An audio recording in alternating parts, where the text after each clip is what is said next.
Salut à tous, c'est Rando Cyclisme et aujourd'hui on se retrouve pour une nouvelle journée de VTT ensemble. Donc actuellement nous sommes près de Castelnaudary, on va aller voir ça ensemble. Il y a un petit aménagement cyclable maintenant que j'en parle. Donc on va aller chercher le canal du Midi ici à Castel pour prendre les directions de Toulouse. Donc pour ce faire on roule en plein centre-ville et donc voilà, c'est sur la gauche. Donc il est là le canal du Midi. Donc le canal du Midi ça fait l'objet d'une petite piste cyclable sur les berges, on va aller voir ça ensemble. Donc c'est parti pour le longer d'ici plusieurs kilomètres. Aujourd'hui on va se diriger vers la Haute-Garonne sur cette partie-là plus spécifiquement. Donc je vous dis ça fait l'objet d'une magnifique rue verte. Donc voilà, donc on commence à quitter Castel pour se diriger vers d'autres contrées. Donc voilà la petite traversée bucolique. Donc la première écluse à la sortie de Castelnaudary, donc c'est l'écluse de la Planque. Donc c'est des écluses assez sympas sur le canal du Midi. En l'occurrence il y en a pas mal. Donc apparemment celle-là aussi elle sert de chambre d'hôte. Pour ainsi dire on débute une nouvelle aventure. Donc il y a pas mal d'écluses mais pas seulement. En ce qui concerne le canal du Midi sur la chaîne, une des premières vidéos qu'on avait faites c'est de longer le canal du Midi entre Villepinte et Castelnaudary. Tout comme l'autre fois on avait longé le canal du Midi entre Villepinte et Carcassonne. Et donc cette fois-ci on va voir ce que ça fait. On va voir les découvertes si on continue le canal du Midi juste après Castel. Donc après Castelnaudary, la même chose que la première vidéo si on continue dans la même direction. Donc encore une autre écluse droit devant. Donc on va aller voir ça tout de suite. Mais avant, la première chose, c'est que c'est l'écluse qui ouvre le canal du Midi vers Mas-Sainte-Puelle. Donc Mas-Sainte-Puelle, c'est un village plus loin là-bas. D'ailleurs c'est en face, là on a une magnifique vue si on zoome un petit peu. D'ailleurs on voit un petit peu les premiers contreforts des Pyrénées. Parce que c'est vrai que depuis Castel, en ce qui concerne les contreforts, on a une vue un petit peu redondante. Enfin, redondante, ça se poursuit un petit peu. Pour ce qui est d'écluse, on va aller voir ça, c'est une écluse triple. Alors pourquoi triple? Bah parce qu'il y a une échelle de 3 bassins, donc un là, un ici et un derrière. Donc ce qu'il faut bien comprendre, c'est qu'à chaque fois les écluses elles sont régulées en fonction de la taille du dénivelé à passer sur le canal. Donc voilà, vu de face ça donne ça. Donc on peut remarquer le sol d'origine avec les pierres qui ont été construites à l'époque de Pierre-Paul Riquet. C'est une partie assez intéressante, on va essayer de découvrir. Donc les écluses, forcément c'est une des caractéristiques les plus communes sur tout le canal. Donc ce que je peux vous dire c'est que sur tout le tracé du canal du Midi, les écluses il y en a 63. 63 écluses. Et ne vous inquiétez pas, ça on le verra un peu plus en profondeur ultérieurement. Donc encore une autre écluse ici. Donc celle-là elle est à bassin double. Ensuite, on va aller voir donc ça c'est l'écluse de la Méditerranée. Donc alors là c'est un peu plus concret. Donc c'est une écluse assez fondamentale. Alors pourquoi écluse de la Méditerranée? Et bah tout simplement comme son nom l'indique, c'est la dernière écluse qui fait passer un dénivelé montant. Donc je veux dire montant dans le sens de Toulouse. Donc pourquoi ça tient le titre d'origine écluse de la Méditerranée? Bah tout simplement comme son nom l'indique, parce qu'entre l'embouchure du canal du Midi et cette écluse là, donc le canal il fait que monter, donc monter dans le sens de Toulouse. Ah oui, donc il y a aussi une guinguette qui est ouverte l'été. Donc on peut manger à la guinguette de l'écluse en face. Donc on peut manger à la guinguette de l'écluse en face lorsque c'est ouvert. Que tout le long du tracé après cette écluse là, ça ne fera que descendre dans le sens de Toulouse. Donc c'est une écluse qui oppose symétriquement les autres à venir. Ah oui, donc il y a aussi une guinguette qui est ouverte l'été. Donc on peut manger à la guinguette de l'écluse en face lorsque c'est ouvert. Donc voilà, sinon on peut retourner ici à Mas-Sainte-Puelle à travers ce petit chemin. Donc voilà, sinon nous on va poursuivre tout droit. Donc voilà, sinon on a poursuivi pleinement la route. Donc voilà, après vous verrez qu'entre les prochaines écluses ça ne fera que descendre. Donc première chose à savoir, donc après l'écluse de la Méditerranée, ça ne fait que descendre en fonction des directions où vous allez. Parce que quoi qu'il en soit, que vous faites une direction ou alors l'autre, pareil, ça monte au début et puis après ça descend. Parce que ce qu'on venait de faire, si on inverse, ça descend alors jusqu'à Castel. Donc là on arrive au Ségala, qui est traversé par le canal. Donc le Ségala c'est un petit lieu-dit assez reposant. Donc ça fait partie de la Bastide d'Anjou derrière. En fait c'est un petit hameau résidentiel qui a une petite guinguette ouverte également, c'est assez sympa au bord du canal. Et donc ici une vue libre sur le canal, il y a un lavoir de l'autre côté d'ailleurs. Pour poursuivre là c'est assez important ce détail parce que ça veut dire qu'entre ici et la prochaine écluse, là on roule sur le point culminant du canal. Alors pourquoi? Tout simplement parce que sur cette portion du canal du Midi entre l'écluse de la Méditerranée et les autres, le dénivelé est inversé. Ce qui fait de cette portion-là exacte le point culminant du canal du Midi. Et donc c'est spécifique pour cette zone parce qu'il a fallu creuser le canal du Midi en fonction de la platitude du terrain. Donc là on peut voir ici c'est le seuil de Neurouze avec le partage des eaux. Donc, le seuil de Neurouze c'est ça en fait, c'est l'arrivée totale du système d'alimentation du canal du Midi. Et donc c'est un des sites officiels les plus importants du canal du Midi parce que c'est la partie historique où Pierre-Paul Riquet s'est posé la question pour alimenter en eau son canal. Donc ça aussi j'ai mentionné précédemment le fait que les eaux du canal elles ont été captées depuis la montagne Noire pour être ramenées ici. Et donc le seuil de Neurouze c'est ça en fait, c'est l'arrivée de tout le système d'eau de la montagne Noire, c'est l'arrivée finale des rigoles jusqu'au canal. Et tout c'est atterri ici. Donc ici c'est l'écluse de l'océan. Donc par opposition à l'écluse précédente, donc c'est vraiment à partir de cette écluse que le canal du Midi va commencer à descendre. Donc au niveau dénivelé, ça va faire que descendre dans ce sens. Donc c'est toute une mécanique complexe, hein. Il y a Pierre-Paul Riquet qui s'est installé là-bas pour faire les projets en ce qui concerne la création du canal. Après, il y avait aussi des personnages comme Thomas Jefferson, qui était président des États-Unis, mais ça c'est la partie historique. Donc voilà, c'est toutes des parties intéressantes et importantes. Ah oui, donc sinon, si on remonte par ce chemin, en fait, on va arriver à Montferrand. Donc tout simplement pourquoi ? Parce que cette écluse, elle dessert l'accès à Montferrand. Donc à l'époque, pour les transports de marchandises. Donc on va reprendre ici, en fait, ce n'est que le début. Il y a des platanes qui ont fait leur apparition sur cette partie également. Donc voilà, le dernier village dans l'Aude, en fait, c'était Montferrand, qui est situé sur une colline. Et donc de l'autre côté, on a une vue sur Avignonnet et la petite colline éolienne sur le côté. Donc forcément, ceci explique cela. Ah bah tiens, vous dites, on roule désormais sur une piste goudronnée bien plate, du bitume sur la route désormais. Vous vous demandez pourquoi ? C'est tout simplement en fait qu'on entre dans la Haute-Garonne, parce que dans toute la Haute-Garonne, à savoir Toulouse, ils ont rajouté du goudron sur l'ensemble de la piste cyclable. Pour aller vite, c'est sympa, hein, c'est pratique. Donc désormais première ville en Haute-Garonne. Donc ça c'est Avignonnet-Lauragais en fait, c'est la même ville dont je parlais tout à l'heure. Du coup on vient d'avoir deux référentiels différents, Avignonnet, Villefranche, ça c'est la Haute-Garonne. Donc première écluse de Haute-Garonne.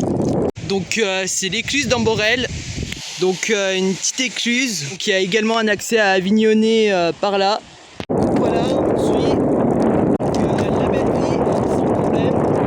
Donc c'est vrai qu'ici sur cette partie c'est plus couvert.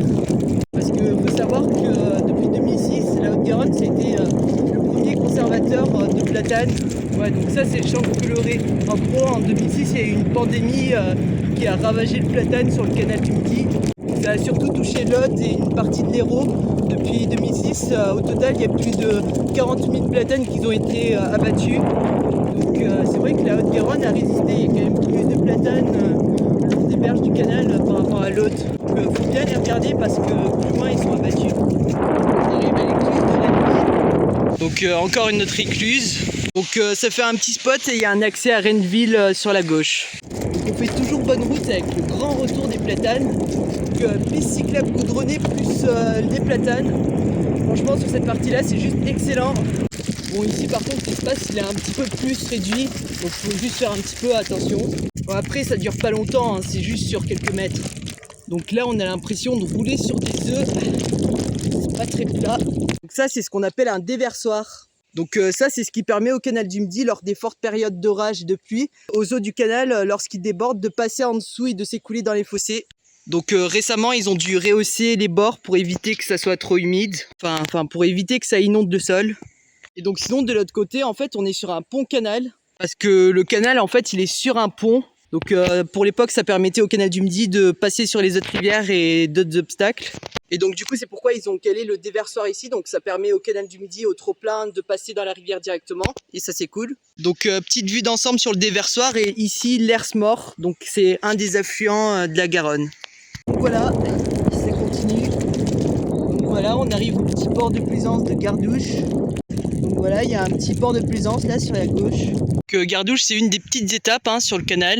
Donc voilà, petite vue. Donc, il y a des petites tables ici pour s'asseoir et se reposer. Donc ici, voici l'écluse. Donc il y a un petit bar sur la droite. Sinon là, c'est là qu'il faut faire attention parce qu'on traverse une route dangereuse. Donc c'est quand même une grande route, mais sinon d'un côté, on peut aller à Villefranche. Et donc sinon pour aller à Gardouche, bah c'est juste ici. Donc à droite Villefranche et à la gauche Gardouche. Donc voilà, on enchaîne toujours.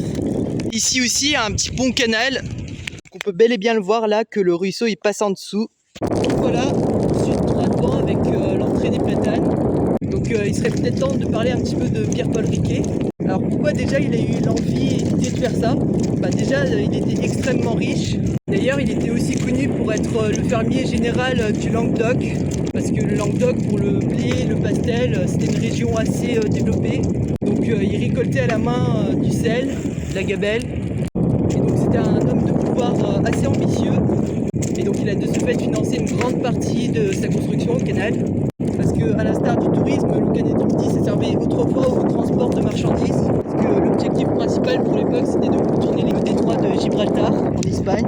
Parce que rien que pour l'époque, ils se sont dit que le détroit de Gibraltar causait un énorme détour. Ouais, parce qu'il en va d'ailleurs que des rois comme Charlemagne, Louis-Philippe, François Ier, et bah, ils n'avaient pas des bourses financières suffisantes pour financer la construction d'un si grand canal, ouais, parce que c'était entre l'océan Atlantique et la mer Méditerranée. Et donc pour autant, ça faisait un certain temps qu'ils en parlaient de ce canal. Et donc du coup, c'est que grâce à Pierre-Paul Riquet qu'ils ont pu construire ce fameux canal. Et donc du coup, c'est grâce à Pierre-Paul Riquet qu'ils ont réussi à financer et à mettre en place la construction du canal. Que le canal du Midi qui a été construit entre 1667 et 1681, donc dans le but de relier l'Atlantique à la mer Méditerranée. Après, le canal du Midi lui-même, c'est pas l'océan Atlantique, parce qu'à l'époque, il naviguait sur la Garonne jusqu'à l'océan Atlantique. Le canal du Midi, il va de Sète donc jusqu'à Toulouse, et du coup à Toulouse, il va se jeter dans la Garonne à travers le canal de Brienne. Après, plus tard, au 19e siècle, ils ont également créé un autre canal qui va jusque du côté de Bordeaux. Donc, un canal qui suit le tracé de la Garonne, donc c'est le canal latéral à la Garonne. Donc lui, il se prolonge de Toulouse jusqu'à Cassette en Dorte. Donc grosso modo, c'était pour remplacer les anciennes conditions navigables sur la Garonne, qui étaient souvent soumises aux crues et aux fortes périodes de tempête et d'orage. Donc voilà, sinon on a avancé. Voilà, donc là on arrive à l'écluse du Sanglier. Donc c'est une écluse assez notable, on va aller voir ça. Déjà pourquoi elle s'appelait comme ça? Parce que pendant les travaux de construction du canal du Midi, apparemment, il s'avère que les ouvriers auraient tué un gros sanglier dans le coin. Donc raison pourquoi l'écluse s'appelle ainsi. C'est également la seule écluse qui porte pas de nom de lieu en fait. Ouais, parce que c'est écluse du Sanglier. Ouais, parce que les écluses de base c'est des noms de type écluse de la Lande, écluse de la Criminelle, écluse de guerre et d'autres par exemple. Voilà, donc on va reprendre.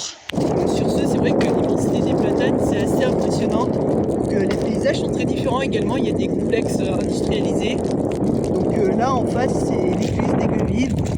Donc on arrive à une certaine étape. Donc aussi pour aller à Baziège, c'est sur la droite. Donc il y a ce petit chemin là qui permet d'aller vers Baziège. Et donc sinon Aigueville c'est encore de l'autre côté. Donc du coup on commence à se rapprocher de Toulouse. Parce que plus exactement on est là. Donc on a fait plus de la moitié. Donc Seuil de Neurousse c'était là où on était tout à l'heure. En fait Castelnaudary c'est encore derrière. Donc voilà, petite écluse simple. Voilà, donc on a repris la route. Là on arrive près de Montgiscard, on est un petit peu en hauteur mais il y a énormément de platanes. Donc ici l'écluse de Montgiscard, donc petite écluse à deux bassins. Donc les écluses elles sont essentiellement de forme ovale, donc c'est Pierre-Paul Riquet qui a décidé de les configurer comme ça.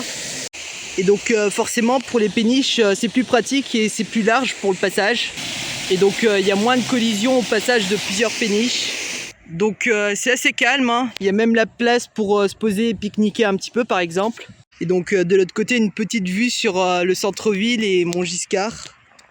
Il y avait également un lavoir là ici en face. Voilà une petite partie ouverte sur la Haute-Garonne, hein. Mais aussi en termes de paysage c'est assez diversifié. Donc voici le pont de Donneville. Donc c'est un joli pont de l'époque de Pierre-Paul Riquet. Et donc on les remarque parce qu'ils ont un léger dodane au-dessus. Et donc un pont en dodane comme ça, c'est bien un pont qui date de l'époque de Pierre-Paul Riquet, c'est-à-dire 1681 ou alors un petit peu avant. Parce qu'il y a beaucoup de ponts sur le canal du Midi, mais tous n'ont pas cette forme. En revanche, on suit un petit peu la partie canal du Midi du Sicoval. Parce qu'on est dans le parc naturel du Sicoval, donc en Haute-Garonne. Parce que si vous voulez, ça regroupe un petit peu Montgiscard, Donneville, et un petit peu les prémices de l'agglomération toulousaine. Et donc ici sur le côté, le pont de Dame. Donc un joli pont de l'époque de Pierre-Paul Riquet, encore une fois. Donc faut s'en référer aux deux Dan. Donc voilà. Sinon on remarque également l'eau qui s'écoule vers Toulouse. Donc voilà, tout s'explique encore une fois. Donc encore un petit pont canal là sur le côté. Donc c'est un des derniers ponts avant d'arriver à Toulouse, celui-là. Voilà, on reprend sur le rail. Donc ici sur le côté c'est l'écluse de Vic. Donc c'est une petite écluse qui ouvre le canal du Midi près de Castanet-Tolosan. Donc c'est la phase de transition vers l'arrivée de Toulouse. Hein. Donc Castanet-Tolosan c'est l'accès derrière. Et donc voilà, on est à 10 km de Toulouse. Donc c'est vrai que c'est assez bluffant à voir. Voilà, ça continue. Donc voilà, c'est assez couvert. Hein. On voit bien le canal. Donc là on arrive à l'écluse de Castanet. Également un petit resto à l'entrée de l'écluse. Donc c'est également la dernière écluse avant Toulouse. Donc avant l'entrée à Toulouse, donc c'est écrit là 12 km. Voilà, donc là on va bientôt arriver à Ramonville. Donc vous voyez aussi les paysages hein, sur la droite. Donc ici vous voyez le petit port fluvial de Ramonville. Donc c'est vrai qu'il y a pas mal de péniches hein, au bord du canal. Et donc là on a une petite partie ouverte sur Ramonville avec une vue éblouissante. Donc c'est vrai qu'en une journée c'est pas mal d'avoir vu tout ça. Donc voilà, on suit. Donc là on continue à rouler mais un peu plus dans la partie centre. On va aller entrer un petit manège. Vous avez vu, regardez. Hop.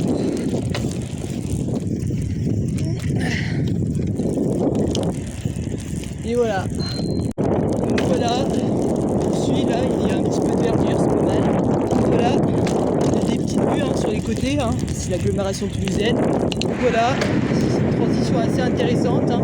Mais on va entrer après dans le complexe industriel. Donc voilà, là on a quitté Ramonville, là on entre dans la partie toulousaine. On suit le chemin en ligne droite, là, que des platanes. Donc voilà, et on suit. Là on n'est pas très loin de Supaéro. C'est bien sur le côté. Ouais, parce que le canal de Toulouse il traverse une partie un petit peu industrielle parce que il y a un petit peu toutes les facs scientifiques et les grandes écoles qui sont recensées pas loin. Ouais, parce que le canal du Midi traverse le quartier de Rangueil, donc c'est là où il y a toutes les grandes écoles. Donc le plus grand des ponts canaux. Donc ça c'est le pont canal des Herbettes. Alors c'est un pont, je vais vous expliquer tout de suite. Alors en fait c'est un pont qui porte le canal du Midi sur la rocade de Toulouse. Donc c'est le périphérique intérieur. Parce que pendant les travaux de la construction des rocades à Toulouse, les ingénieurs en gros ils se sont demandé comment traverser le canal du Midi. Et donc du coup faire passer la rocade au-dessus ça aurait nécessité la construction de fortes rampes d'accès. Et donc du coup ils ont décidé de réaliser un pont canal inversé que voici. Petit vlog et tout, ils ont réalisé un pont canal inversé qui permettait au canal du Midi de passer au-dessus du périphérique. Et donc voici ce que ça donne, hein. C'est toujours efficace. Voilà, on est en train de traverser toute une vallée. Donc voilà, cette fois-ci on commence vraiment à entrer en centre-ville. Donc voilà, hein, Toulouse, vous voyez un petit peu tout le trafic que ça pose. Donc Toulouse, ça c'est encore autre chose, hein. Mais au moins on sait par où passer. Donc à proximité du port Saint-Sauveur. Donc voilà, petite vue d'ensemble, hein, c'est vraiment Toulouse centre. C'est pas le Toulouse comme on pouvait imaginer. Bon, donc à Toulouse, il y a le canal du Midi, hein, faut pas l'oublier. Et donc voilà le petit port de plaisance. Voilà, donc, ça c'est personnel, mais faites gaffe. En tout cas, regardez devant vous quand vous roulez. Donc voilà, là on va pas trop tarder à arrêter là. Donc juste je cherche le port d'embouchure et après on va en bouchure. Donc voilà, on n'est pas très loin de la gare Matabio. Donc voilà. Donc ça c'est la gare Matabio. En fait c'est la gare centrale de Toulouse. Donc c'est la petite place centrale hein. Et figurez-vous que le canal du Midi il est juste en dessous. Voilà, mais ça donne des reliefs assez stylés. Voilà, on va poursuivre. Donc toujours dans le centre-ville. Hein. Je suis quand même douteux sur le fait qu'il y ait eu du champ coloré à Toulouse. Hein. Mais bon. Donc sur ce je vais en dire moins, mais je vais juste trouver le port d'embouchure au plus vite. Donc là pour le coup il y a une petite descente. Donc voilà, pareil, on continue. Donc voilà, maintenant on va essayer de chercher l'embouchure. Donc voilà, dernière écluse sur la droite, la gauche, sur la gauche je vais y arriver. Et donc voilà. Donc on est arrivé au port de l'embouchure en fait. Donc là c'est la confluence du canal. Donc il y a généralement beaucoup de cyclistes ici, hein, parce que c'est l'arrivée dans le sens de Toulouse. Alors je suis désolé si on voit rien à cause des reflets. Mais sinon oui, le port de l'embouchure, donc c'est bien ça. Donc le port de l'embouchure, on l'appelle également les ponts jumeaux. Alors je vais vous expliquer pourquoi. En fait, le canal du Midi, il va pas directement prendre sa confluence dans la Garonne. Il y a encore le canal du Brienne qui va l'amener là-bas. Enfin, avant le canal du Midi, ils ont encore créé le canal de Brienne, tout ça. Et donc du coup, pour l'époque, au tout début, les péniches, elles rejoignaient directement le canal de Brienne, puis la Garonne, et puis direction l'Atlantique. Donc sinon, petite vue d'ensemble, hein. Donc du coup les 3 ponts jumeaux en fait c'est ça, parce qu'il y a le canal du Midi mais aussi le canal de Brienne derrière, et donc sans oublier encore derrière le canal latéral à la Garonne. Donc le canal de Brienne, ça c'est tout petit en fait, ça permet de rejoindre directement la Garonne en bateau. Et donc du coup voilà une magnifique vue d'ensemble. J'espère que vous aurez apprécié cette vidéo. Donc si c'est le cas, n'hésitez pas à la partager, hein, à commenter et à faire part de votre expérience. Donc à Toulouse aussi, il y a plein de choses à voir, hein. Mais ça c'est encore une autre histoire. Après c'était vrai que vers la fin j'étais un petit peu pressé par le temps, mais bon c'est pas grave, au moins on aura vu pas mal de choses. Après on peut pas tout voir en une seule fois, hein, mais c'est vrai que c'est assez dense. Donc si c'est le cas, n'hésitez pas à commenter et à nous faire part de vos retours. Perso, c'est vrai que c'était une expérience vraiment sympa. Donc une prochaine fois également, je ferai la même chose, mais du côté de Carcassonne. C'est-à-dire que ça se portera probablement du côté de Narbonne ou alors un petit peu au-dessus. Je vous remercie d'avoir suivi, hein. Et du coup, on se retrouvera très bientôt pour une nouvelle vidéo. Donc voilà, ciao ciao. À tel point que maintenant, je me dirige pour faire le retour en total. Allez, peace. Donc là cette fois on est en train d'enchaîner une partie du retour. Sauf que nous le retour en l'occurrence on le fait en voiture. Donc sinon il y a également possibilité de prendre le train ou alors de faire au possible. Ou alors de faire directement le retour si vous habitez pas loin. Donc voilà, on va se dire à la prochaine.